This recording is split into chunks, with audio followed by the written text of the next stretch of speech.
গতকালকে ঢাকা মেডিকেলের আমরা একটি ঘটনা শুনতে পেয়েছি। ঢাকা মেডিকেলে আমাদের যে ডাক্তার ভাইরা রয়েছে তাদের গায়ে হাত তোলা হয়েছে। যে যারা হাত তুলেছে তারা কি অভিযোগ করেছে? তারা অভিযোগ করেছে সেখানে নাকি একজন যে পেশেন্ট মারা গিয়েছিল সেখানে ডক্টরদের গাফিলাতি ছিল, ওই ঢাকা মেডিকেলের গাফিলাতি ছিল। এখন প্রশ্ন হচ্ছে যে ডক্টরদের বা ঢাকা মেডিকেলের যে গাফিলাতি ছিল কিনা এটি নির্ধারণ আপনি কিভাবে করতে পারেন, কোন এক্সপার্টিজের ভিত্তিতে এটি নির্ধারণ করতে পারেন এবং এই অথরিটিটা আপনাকে কে দিয়েছে? যদি কোনো গাফিলাতি থেকে থাকে, ডক্টরের হোক, প্রশাসনের হোক, কিংবা যে কারো হোক, কিংবা কর্তৃপক্ষের হোক, অবশ্যই তার বিচার হবে। তার বিচার একটি প্রক্রিয়াধীন প্রক্রিয়া হবে, একটি তদন্তের মাধ্যমে হবে। সেই অভিযোগটি আপনি ডিএমডিসি তে করতে পারেন কিংবা সেই অভিযোগটি আপনি প্রশাসনের কাছে করতে পারেন। কিন্তু আপনার কি অভিজ্ঞতাটুকু রয়েছে, আপনার কি দক্ষতাটুকু রয়েছে যে একজন ডক্টর তার সাথে গাফিলতি করেছে কিনা সেটি যাচাই করার? আমাদের সবচেয়ে বড় এখন যে সমস্যাটি হয়ে গিয়েছে, আমরা এই বাঙালিরা অধিকাংশ ক্ষেত্রে অধিকাংশ বাঙালি নিজেদেরকে সব জায়গার দক্ষ মনে করি এবং সব জায়গায় নিজের নাক গলাতে যাই। আপনি আমাকে একটি জিনিস বলুন, যে ডাক্তার 5 বছর ধরে এমবিবিএস পাস করলো, 1 বছর ইন্টার করলো, এরপর বছর বছর ধরে বিভিন্ন ডিগ্রি নিল, পড়াশোনা করলো, তিনি একজন পেশেন্টকে যেভাবে ডিল করেন, তিনি পেশেন্টের ভিতরের এবং বাইরের বিষয়গুলো যেভাবে জানেন, যেভাবে ট্রিটমেন্ট করেন, আপনি কিভাবে মনে করেন আপনি সেই পড়াশোনা না করে শুধু বাইরে থেকে দেখে নিজের চোখে যা মনে হলো তা দেখে তাকে একটি নির্দিষ্ট রেজাল্ট দিয়ে দিচ্ছেন, একটি নির্দিষ্ট ব্লেম দিয়ে দিচ্ছেন? আমাদের জায়গা থেকে স্পষ্ট বার্তা, এরকম একটি ব্লেম দিয়ে আসলে যখন আপনি একজন ডক্টরের গায়ে হাত তুলেন তখন আপনি যে কাজটি করেন সেটি আমরা বৈষম্য বিরোধী ছাত্র আন্দোলন আমাদের জায়গা থেকে কোনোদিনও সমর্থন করতে পারি না।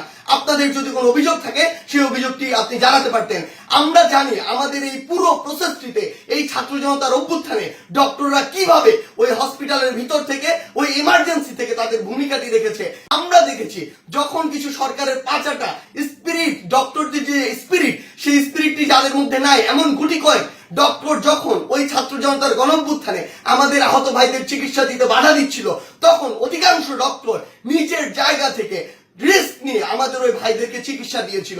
এমন অধিকাংশ ডক্টর রয়েছে যারা ডক্টরদের স্পিরিটটি ধারণ করে এবং আমাদের এই পুরো সময়টিতে আজকে পর্যন্ত আমার হসপিটালে যে আহত ভাইগুলো রয়েছে তাদেরকে নিরবিচ্ছিন্ন সেবা দিয়ে যাচ্ছে, নিজের কথা চিন্তা না করে।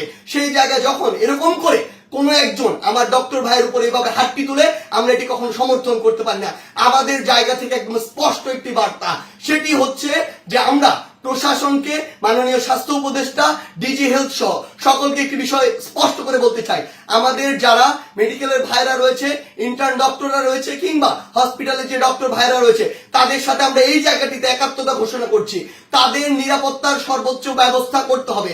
তারা দিন রাত 24 ঘন্টা আমাদের জন্য কাজ করছে, অথচ কেউ একজন চাইলো আর একটা ব্লেম দিয়ে তাদের গায়ে এসে হাত দিয়ে দিল, এটি আমরা আমাদের জায়গা থেকে কখনো মানতে পারি না। আমাদের জায়গা থেকে এটা একটি স্পষ্ট বার্তা হচ্ছে তাদের এই নিরাপত্তার ব্যবস্থাটি করতে হবে। এবং গতকালকে ঢাকা মেডিকেলে যদি ওই পেশেন্টের মৃত্যুর জন্য কোনো কর্তৃপক্ষের হোক, ডক্টর হোক গাফিলাতি থেকে থাকে, তদন্ত সাপেক্ষে তার যেমন বিচারের আওতায় তাকে আনতে হবে।